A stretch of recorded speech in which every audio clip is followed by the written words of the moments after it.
ሰላም ሰላም ተወዳጆች እንደምን አላችሁ? የጌታ የኢየሱስ ክርስቶስ ጸጋና ሰላም ይብዛላችሁ። ተባረኩ። በትላንትናው ዕለት ክርስትና ማለት ከማርያም እቅፍ ክርስቶስን መቀበል ነው ብሎ ዲያቆን ሄኖክ ኃይሌ በተናገረው ሐሳብ ላይ የክፍል አንድ ማብራሪያንና ትክክለኛውን ምላሽ መስጠቴን ሁላችሁም ታውቃላችሁ፣ ተከታትላችሁታል። ቪዲዮውንም አይቻለሁ። እግዚአብሔር ይባርካችሁ። ሼር ግን ማድረግ ይቀራል ብዬ አስባለሁ። ሼር አድርጉ። ተባረኩ። ክብር ለእግዚአብሔር ለአምላካችን ይሁን። አሁን ግን በክፍል ሁለት ምላሽ ቤተ ክርስቲያኒቱ በዚህ ጉዳይ ላይ የተናገረችው ወይም ያስተማረችው ትምህርት አለ። ክርስቶስን ከድንግል ማርያም ተቀበልን አላለችም። እኛ ጌታን የተቀበልነው ከማርያም እቅፍ ነው። በነገራችን ላይ ተቀብለን ነው የምናቅፈው።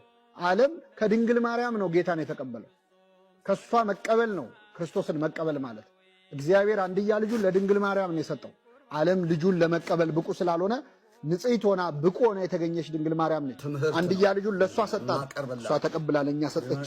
ስምዖን ተቀብሎ አቀፈው።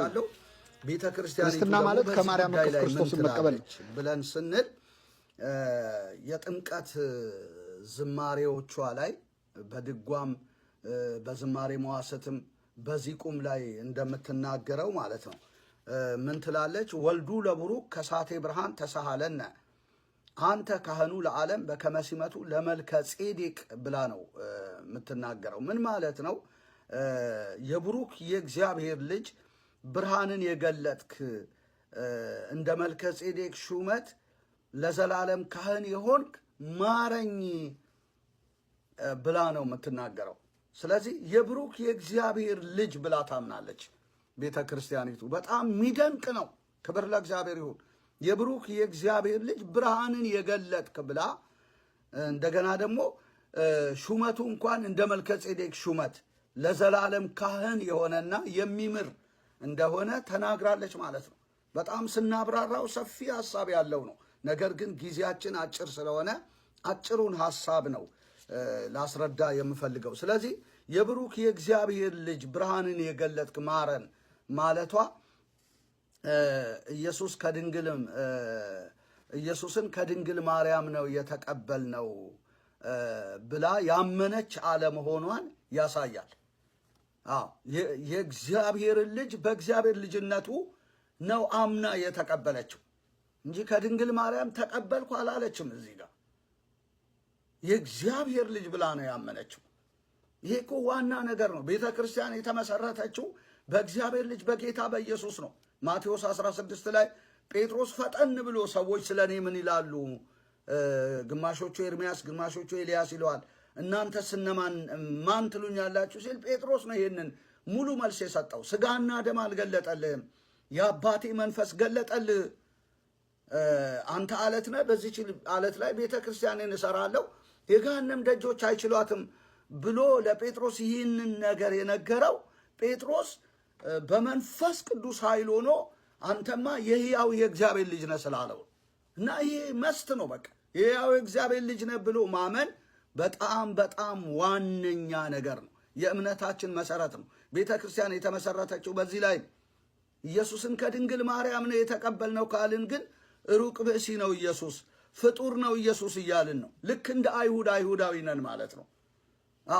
እናቱ በእኛ ዘንድ አይደለችምን? ወንድሞቹ በእኛ ዘንድ የጠራቢው ልጅ የዮሴፍ ልጅ አይደለምን? ብለው ነው ያሉት። ማጣቀሻ ጥቅሶችን በሚገባ አስቀምጫለሁ በክፍል አንድ ትምህርቴ ላይ።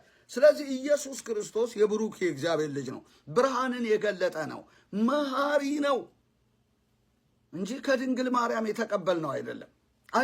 መጽሐፍ አይናገርም። ሄደ መጠየቅ ትችላለህ ወንድማችን ዲያቆን ሄኖክ። የብሩክ የእግዚአብሔር ልጅ ነው። በእንዲህ መንገድ ማታምን ከሆነ በጣም አስጊ ነው። አስጊ እምነት ላይ ነው ያለው። በጣም አስፈሪ የእምነት ሁኔታ ላይ ነው ያለው እና በጣም የስተት ትምህርት ሁሉ ሊበላህ ይችላል፣ ሊወስድህ ይችላል። ወዳጄ ፈጥነ ልታስተካክል ይገባል። የብሩክ የእግዚአብሔር ልጅ ብሎ ማመን እኮ ነውር አይደለም። የእግዚአብሔር ልጅ ነው ኢየሱስ፣ መሲህ ነው፣ አዳኝ ነው ብለን በምናምን ጊዜ ለተቀበሉት ዮሐንስ 1:12 በስሙ ለሚያምኑት የእግዚአብሔር ልጆች የሆኑ ዘንድ ስልጣንን ሰጣቸው ይላል። እና ኢየሱስን ተቀብለ ስልጣንን ታገኛለህ። የእግዚአብሔር ልጅ ትሆን ዘንድ ከሞት ወደ ሕይወት ትሻገራለህ። ልጁ ያለው ሕይወት አለው፣ የእግዚአብሔር ልጅ የሌለው ሕይወት የለውም ብሎ ነው የሚናገረው። አንደኛ ዮሐንስ 5:20 ላይ ልጁ ይኖርሃል፣ ሕይወት ይኖርሃል ማለት ነው። እግዚአብሔር አምላክ የተመሰገነ ይሁን። በእግዚአብሔር ልጅ ለሚያምን ሰው በነፍሱ ምስክር አለው ብሎ ይናገራል። የእግዚአብሔር ልጅ እንደመጣ ልቡናን እንደሰጠን እናውቅ ዘንድ ልቡናን እንደሰጠን እናውቃለን ብሎ ይናገራል። አንደኛ ዮሐንስ 5:20 ላይ ልቡናን እንደሰጠን እናውቃለን። ከጆሆባ ዊትነስ ሁሉ እኮ የምንለየው በዚህ እውነት ነው። እግዚአብሔር የተመሰገነ ይሁን። ፍጡር ነው ብለው ነው ኢየሱስን እንትን የሚሉት። ገና ለገና በቃ ተሐድሶ ይባላለሁ፣ ገና ለገና እንዲህ ይባላለሁ፣ ጴንጤ ይባላለሁ በሚል ልንፈራ አይገባም ይሄንን እውነት እና ወደ አልተፈለገ የስህተት መንገድ እንዳንሄድ፣ ወደ ምንፍቅና ወደ ኢየሱስን ወደ መካድ እንዳንሄድ። ልጁ ያለው ሕይወት አለው፣ የእግዚአብሔር ልጅ የሌለው ሕይወት የለውም። አንደኛ ዮሐንስ 5:12 ጠቅሼላለሁ። 11 ከ10 ጀምሮ ልታነብ ትችላለህ። ከ10 እስከ 12 በነፍሱ ምስክር እንዳለው ልጁ ያለው ሕይወት አለው፣ የእግዚአብሔር ልጅ የሌለው ሕይወት የለውም። ልጁ ሊኖረን ይገባል። የእግዚአብሔር ልጅ በውስጣችን ሊገባ ይገባል። ሌላው ደግሞ አንደኛ ዮሐንስ 5:20 ላይ የእግዚአብሔር ልጅ እንደመጣ እውነተኛም የሆነው እናውቅ ዘንድ ልቡና እንደሰጠን እናውቃለን። እውነተኛ በሆነው በእርሱ አለን። እርሱ እውነተኛ አምላክና የዘላለም ሕይወት ነው። ማን? የእግዚአብሔር ልጅ ኢየሱስ እውነተኛ አምላክና የዘላለም ሕይወት ነው። እውነተኛ በሆነው በእርሱ አለን። ስለዚህ እውነተኛ በሆነው በኢየሱስ ልትሆን ይገባል። ይሄ ኢየሱስ እውነተኛ አምላክና የዘላለም ሕይወት ነው።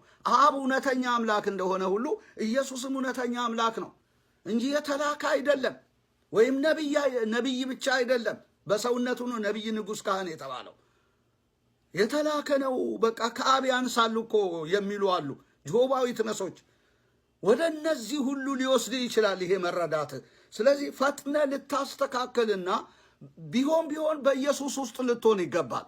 የዘላለም ሕይወት ባለቤት ልትሆን ይገባል። ከሞት ወደ ሕይወት ልትሻገር የእግዚአብሔር ቤተሰብ ልትሆን ይገባል ብዬ እናገራለሁ። ሌላ ልልህ የምፈልገው ነገር ምንድን ነው? በገና ጊዜ በልደት ሰዓት ማለት ነው ካህናቱ የሚጸነጽሉት፣ የሚዘምሩት፣ የሚወርቡት ቃል አለ። ምንድን ነው ያ ቃል የሚለው? ወልዶ መድኅነ ንሰብክ ዘእምቅድመ ዓለም ሀሎ። ቅድመ ዓለም የነበረ መድኃኒት ልጁን እንሰብካለን። ከዓለም አስቀድሞ የነበረውን መድኃኒት ልጁን ምን እናደርጋለን አሉ? እንሰብካለን። ይሄ የሚሰበከው ልጁ ምንድን ነው? መድኃኒት ነው። ይሄ የቤተ ክርስቲያን ቋንቋ ነው። የጴንጤ አይደለም፣ ወይም የሌላ የእምነት ድርጅት አይደለም። የቤተ ክርስቲያን ቋንቋ ነው።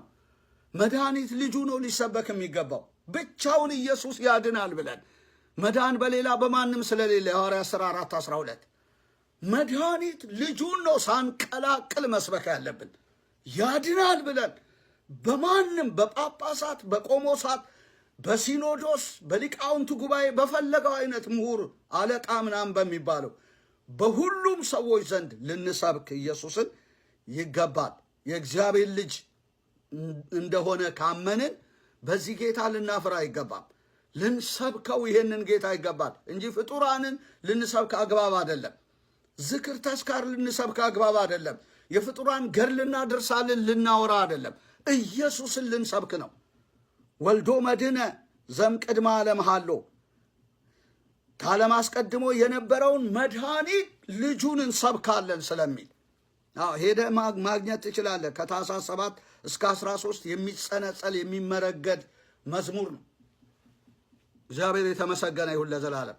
ስለዚህ ኢየሱስ የእግዚአብሔር ልጅ ነው። ኢየሱስ አዳኝ ነው። ኢየሱስ መድኃኒት ነው። ስለዚህ መሰበክ ያለበት ኢየሱስ ነው። ለኦርቶዶክሳዊት ሐዋርያዊት ቤተክርስቲያን ልትሰብከው የሚገባው ኢየሱስን ነው።